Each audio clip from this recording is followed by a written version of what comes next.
Sparrow Medicine!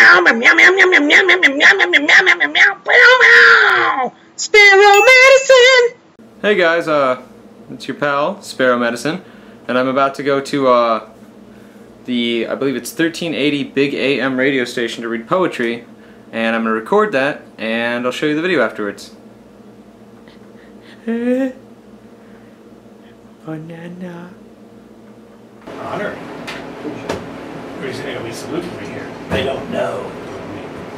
We have with us today a young man I met at the Java Jungle. We met because we were moving chairs together. Java Jungle is when the local poets are there. They are getting more and more popular, and if you get there late, you got to go find a chair and haul them around the building, which is where we met.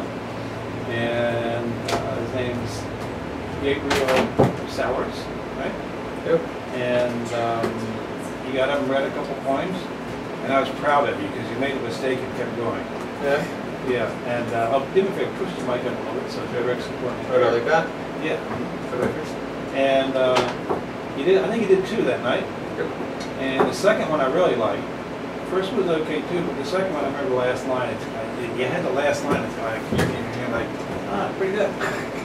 and you hear more of it. So would you like to do a poem for us? Yeah, absolutely. He's like, what the hell do you think I came here for? Go ahead, Gabriel. Okay, the poem is called My Mother Airport Security.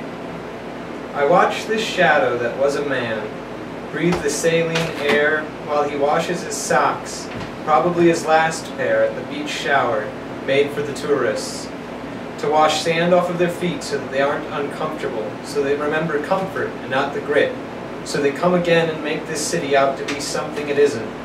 He does this in the heavy shadow of a multi-million-dollar condo.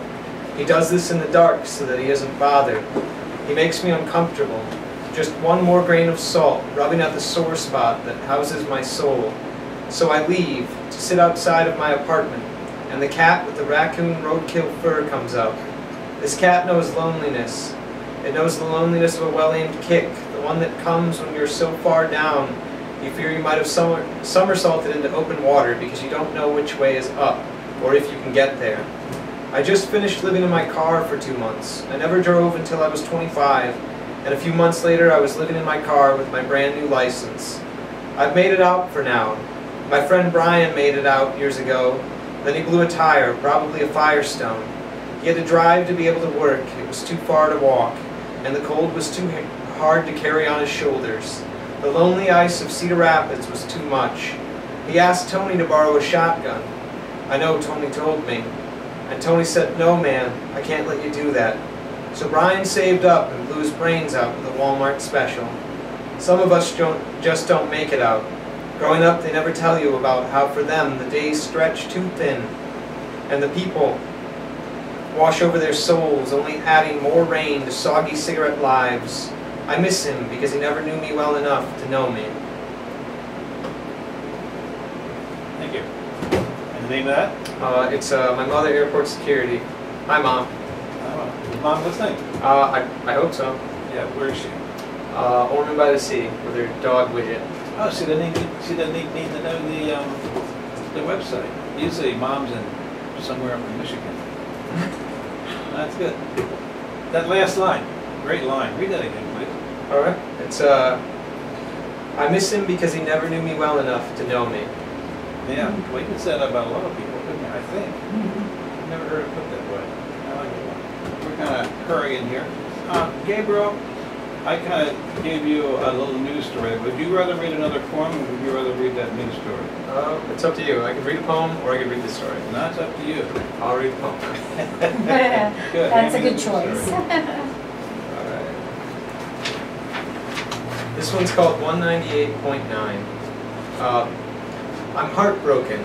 She grew up beautiful, untouched by the harshness of reality, untouched by me. The night stars and the voids in my sockets, where her eyes took my soul into hers, shine dimmer, in the knowledge that the comet I wished on and in shot up and around, and back out into space with Armstrong, leaving me spinning 10 years later while gravity tore me down, brick by brick spilling mortar and pride onto my hands. I can't afford toilet paper. I'm a bloated caricature of nothing at all. The wind blows under my door and the humidity makes me crawl in my skin. I'm alone in the willows and there is no God, not here. I can't pay his hourly rate. I'm not sorry for my broken life. There were parts that contained beauty. There were parts that contained her voice as my shadow fell over her, and I stood upon the precipice of love and jumped. I missed being dashed on the rocks, but the water was ice, and I couldn't swim, so down I went into that cool darkness. And that was Gabriel Sowers, name of the poem? 198.9.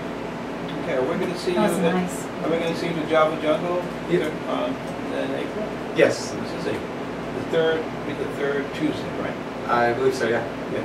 We'll see, you can see Gabriel Sowers at the Java Jungle with the Smoke of Poets in about 3 weeks. Thanks for having me on. Okay, it was a lot of fun.